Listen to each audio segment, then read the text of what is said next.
皆さんごきげんよう、上川薫です。今回取り上げる話題はウクライナ情勢についてです。地上波のテレビ放送では詳しいことはなかなか伝えてくれなくなってきている現状ですので、ぜひともこのチャンネルでウクライナ情勢の今を知ってください。また、ウクライナ情勢について報道しない一方において、今日本で大きく報道されているのが党首選です。自民党総裁を決めるための戦い、そしてちょうど同じ時期に野党の立憲民主についても党首選が行われます。動画の後半では日本の国内政治についての話題もしていきましょう。それではまずはウクライナ情勢、地図を使いながら解説していきます。使用している地図は戦争研究所の発表しているものを引用しています。赤く塗られている部分はロシア軍が占領しているウクライナ領、水色で塗られている部分はウクライナ軍が占領しているロシア領です。全体の状況から言えば、ウクライナ東部戦線においてロシア軍の攻勢が続いており、なかなか前進を完全に食い止めることができていません。一部地域においては、ウクライナ軍の苦戦が伝えられています。一方において、ロシア領に入ったウクライナ軍の戦い、クルスク州においては、ウクライナ軍は優勢に戦いを展開しています。それぞれ地上軍の戦いが続いているわけですが、前線を飛び越えた後方地に対する攻撃も様々行われています。まず最初に、ウクライナ軍が新型のドローンを用いてボロネジにあるロシア軍弾薬庫への攻撃に成功しました。右がイラストが公開されたウクライナ軍のジェット推進型の新型攻撃ドローンです。名称についてはパリャニーツァか、ちょっと呼び方については私はわかりませんが、これから頻繁に登場すればその名前についても日本語訳として正しいものが報道の記事などで出てくるでしょう。攻撃力については今のところ不明ですが、少なくともロシア軍の防備をかいくぐって弾薬庫に命中したようです。大きな火柱が上がっていることから、これが新型ドローンの攻撃力というよりも弾薬庫に誘爆し大きな爆発が発生したと見るべきです。公開された実物の写真がこちら。展示用に足が付けられていますが、発射風景そのものの動画は公開されていないので、これが地上から飛び立つものか、それとも戦闘機で空中から発射するものなのか、そのあたりもちょっと情報待ちなところがあります。現在ウクライナ軍が主力としている飛行機型のドローンよりもおそらくは速度が速くロシア軍により迎撃されにくいものを目指しているのでしょう。こうした新兵器開発は戦争が続いている以上様々行われるものです。ちなみに来年2025年には日本でも射程1000キロの新型ミサイルの生産が始まる予定ですので、ウクライナで実地テストをして戦時体制のロシアでも迎撃できるかどうかをちょっと試してほしいものです。続いて火災が続いているロストフの石油備蓄基地なのですが、現在でもなお炎上中。さらにウクライナ軍が追加の攻撃を実施しました。前日、ロシア側は少しでも火が収まるようにと、ロシア正教会の聖職者たちを呼んで祈りを捧げたのですが、全くの無駄となったようです。火の手の勢いがさらに増し、周辺の住宅地においても飛び火しているようです。おそらくもう炎上していることから、防空体制も取っていなかったのでしょう。やすやすとドローンによる攻撃を許してしまいました。このように無防備な石油備蓄基地に対して、いつまでもこのままでは問題だろうと考えるのは、まあ誰しも思うところです。ロシアの石油会社もさすがにこのままではいけないとドローン対策に乗り出しています。こちらの石油備蓄タンクにはドローン対策としてネットがかぶせられているところです。まあおそらくは鉄製のものである程度の攻撃を防げると考えているのでしょう。ただ実際にこれで防げるかどうかは試してみないとわかりません。またこのようなドローン対策が捉えている石油備蓄タンクはまだまだ一部です。金額的にはそれほど大きなお金はかからないでしょうから、金網で守られたというのがこれからのロシアの常識になるかもしれません。続いてクリミア半島の先、ロシア領にあるカフカス港、この港に停泊していたロシアの輸送船に対する攻撃結果、衛星写真が公開されているので、こちらもご紹介します。攻撃目標となったのは、鉄道用の燃料貨物車30両を乗せていた輸送船です。ここでちょっと話題がそれるのですが、この燃料タンクといったところから戦車と誤訳している記事もありました。映像がなければ戦車を積んでいたのかなとちょっと思うわけですが、公開されている写真からもこのタンクはあくまでも燃料を詰めているものです。これが戦車30両が沈没したというのであれば、そっちの方がちょっと金額的にも大きいかなと思うのですが、残念ながらそうではありません。それはそれとして、攻撃を受けた貨物船がどうなったか。左が攻撃を受ける前の港の様子。まだこの時点においては特に何も起きていないので、その後の右側、攻撃後の様子が重要です。港に停泊していた大型の船が完全に黒焦げになっています。写真を拡大したものがこちら。船は完全に沈んでいるわけではなさそうです。しかし、一部船体に欠けが見えていることから、おそらく一部は水面下に落ちている部分があるのでしょう。乗せていたものが燃料を満載していたとみられる貨物車ですから、これらが爆発炎上し、船体へのダメージはかなりのものなはずです。おそらくこの船は修理するにしても新しく作った方が良いぐらいのダメージを受けているはずです。次にクルスクの戦いに焦点を移します。現在のところウクライナ軍は制圧地域を徐々に拡大しているところです。今日入った報告では3つの集落を制圧したと情報が更新されていました。ただ、この地域における戦いとして注目なのは、やはりまだ制圧していないセーム川南側の地域についてでしょう。セーム川にかかっている橋3つについて全てウクライナ軍が破壊し終わり、ロシア軍は川の南側に対する補給路を確保すべく浮き橋を用意し、援軍や物資の輸送を図っています。しかし、ウクライナ側も空軍機による攻撃や榴弾砲による攻撃も届いているため、こうした動きを阻止しています。また、大型の兵器だけではなく、ドローンによる攻撃なども実施されているようです。川にかけた浮き橋が映っているのですが、結構沈みがちな状態になっています。なんとか渡れないものかと川辺にロシア側の自動車が来ているのですが、とどまっている間にウクライナ軍のドローンが到着し撃破されています。このようなことが今のセーム川をめぐる戦いの現状です。さらに、補給線が途切れ途切れになっていることから、ロシア軍の守備隊に明らかに暴走している兵たちが現れています。それが、ロシア兵によるロシア人経営の商店に対する略奪行為が発生しているのです。こうしたロシア兵による現地住民に対する略奪や強盗といったものは、同じロシア人の軍事ブロガーらによっても批判されています。その批判のポイントとしては、補給線をしっかりと守れていない軍のその無能さに対する批判が出ています。物がないんだったら略奪しても仕方ないというところが彼ら軍事ブロガーの考えなのでしょう。何にしてもロシア人同士で争っているような状態に陥っています。この後略奪された住民側の方の怒りが守ってくれない、そして強盗犯であるロシア兵に向かうのか、それともこのような状況に陥ることになったウクライナ側の越境攻撃に対する怒りを燃やすのか、そこがどのようなことになるかはこれから状況を見ていかなければなりません。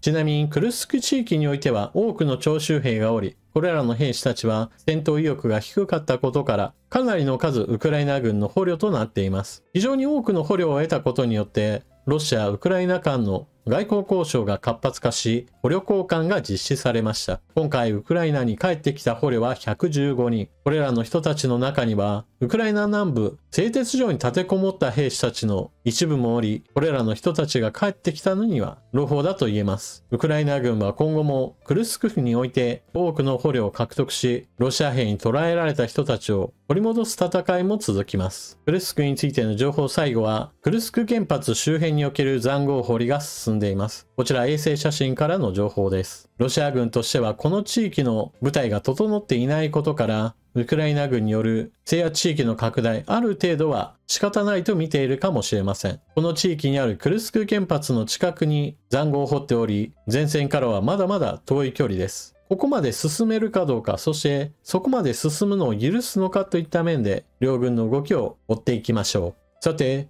ロシアの戦時経済を支えている収入源の一つに石油があります。天然ガスについては赤字になっていますよということをこれまで何度も取り上げてきました。ロシア最大のガス会社ガスプロムは年間で 1.5 兆円ペースでの赤字状態に陥っています。その一方において石油はまだまだ多くの国、中国やインドで大口の購入が進められて、この収入がかなりロシアにとって大きな助けとなっています。しかし中国には問題があり、ロシアからの購入量を減らす事態へと陥っています。プーチン大統領の習近平訪問後、中国はロシア産原油の購入を 30% 削減。ロシアの石油会社は主要な買い手である中国からの原油需要の急激な減少に直面している。中国当局によると、7月末時点でロシアから中国への石油供給量は前年比 7.4% 減少し、総量は日量176万バレルで、少なくとも昨年末以来最低となった。中国への輸出減少は第一四半期半に始まり、ロシアのプーチン大統領が5月に北京を訪問してから加速した。3月に石油会社が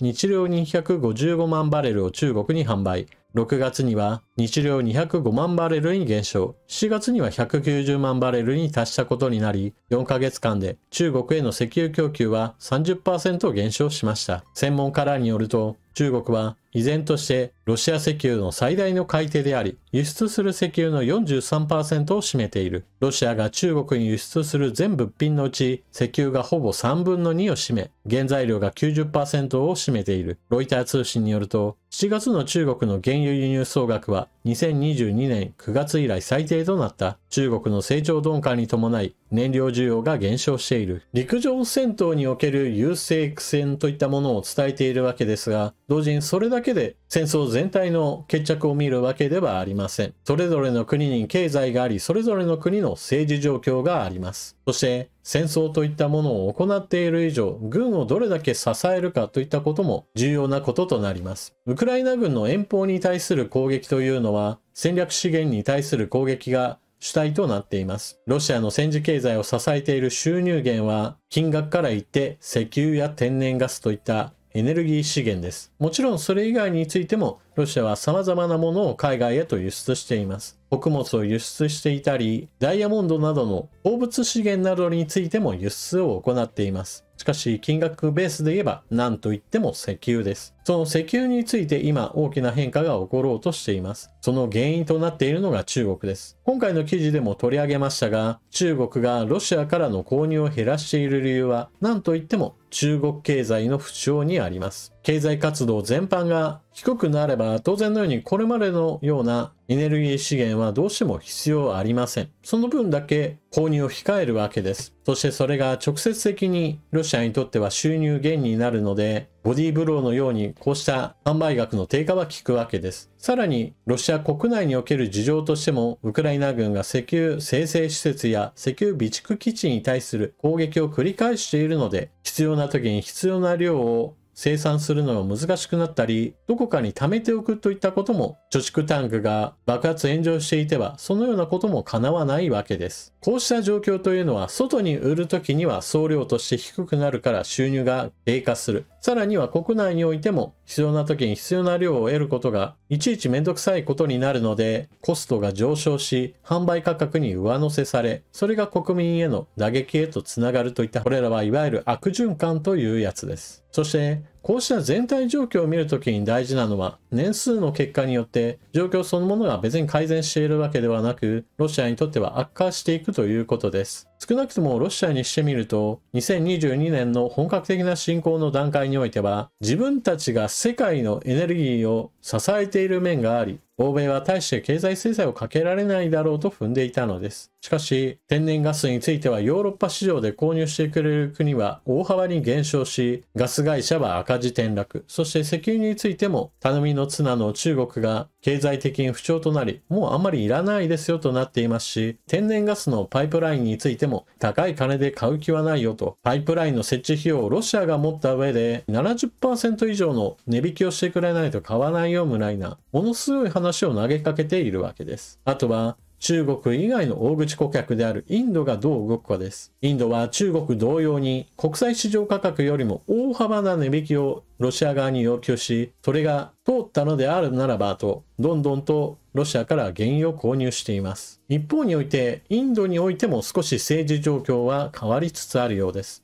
例えば先日インドのモディ首相は初めてウクライナの首都キーウを訪問し、ゼレンスキー大統領と会談しました。従来、インドとロシアとの関係は軍事的にもつながりが深く、また大量に資源を購入している立場から、決してウクライナに対しては友好的な態度をしているとは思えないような国です。しかし、インドはそのような状況でも独自外交、つまり全部の国からの利益を何とか得ようという外交戦略を持っていますから、ロシアだけに肩入れせず、ウクライナ側にも手を伸ばすことによって、インド企業のウクライナへの進出やもしくはビジネス関係の拡大へと発展させたいようです。この流れがより続いて、インドが欧米の制裁を回避するためにロシアとの経済関係も少し見直してくれれば、ロシアの軍事経済を支える収入に大きな打撃を与えることができるでしょう。ロシアと中国との関係がやや冷え込む中において、ロシア・インドの関係がより目立つようになれば、モディ首相もその態度を少し考えざるを得ないでしょう。それでは続いては、国際情勢から離れて日本の政治について話を移していきます。日本も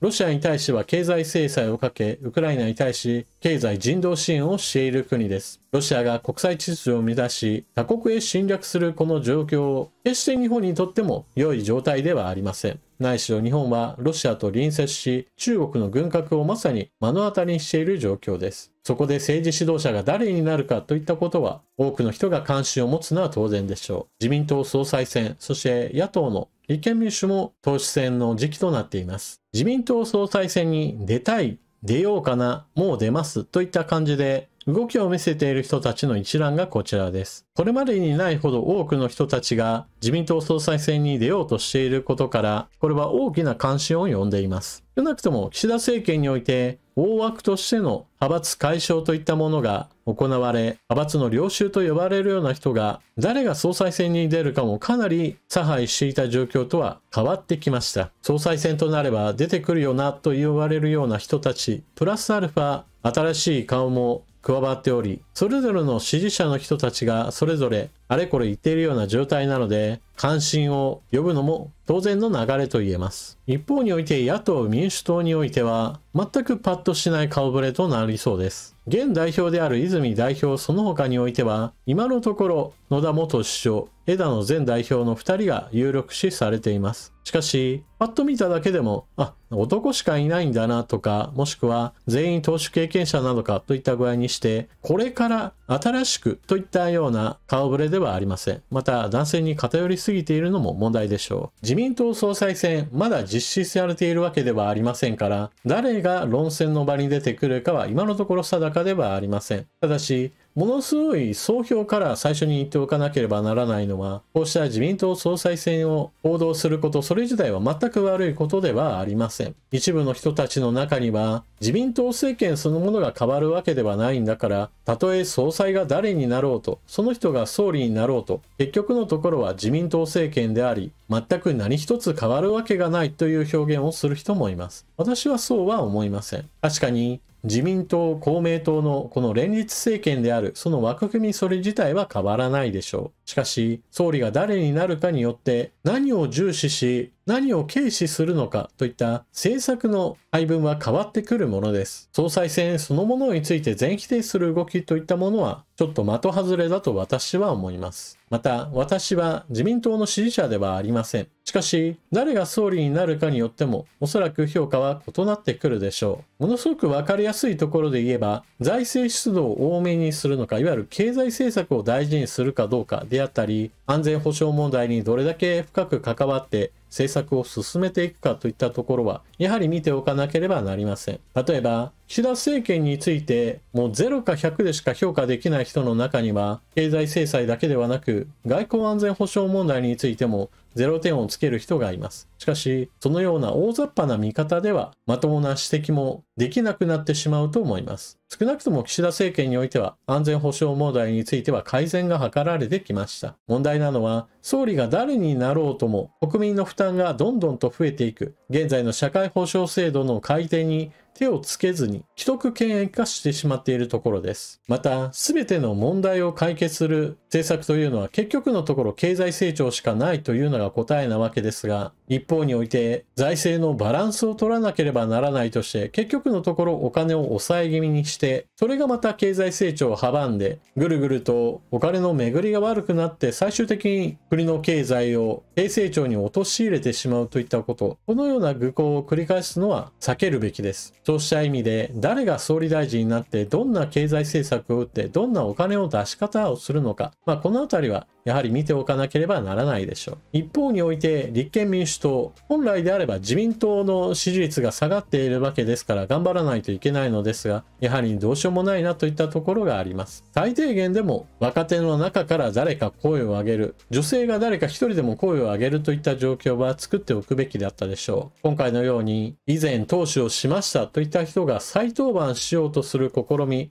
それしかないのかといった具合にして、やはり立憲民主には政権を目指せる性質がないんだなというところを見せつけてしまっています。というわけで自民党総裁選、もう少ししたら誰が出るのか確定するので、それを待ってこの人はこんな政策みたいな話をできればなと思います。皆さんも現時点であれこれ思うところはあるでしょうから、ぜひともその点について考えを整理するのに役立てる感じでコメントをしていってください。それでは今回の動画はここまで。最後までご視聴いただきありがとうございました。チャンネル登録していない方はぜひともこの機会にチャンネル登録していってください。そして動画を見終わったら評価ボタンのクリックとあなたの感想コメントをよろしくお願いします。そして情報の整理整頓、役立ったなと思われる方はぜひとも他の方にお勧めしたり、スーパーチャットで投げ銭してくれると嬉しいです。それでは次の動画でまたお目にかかりましょう。またね。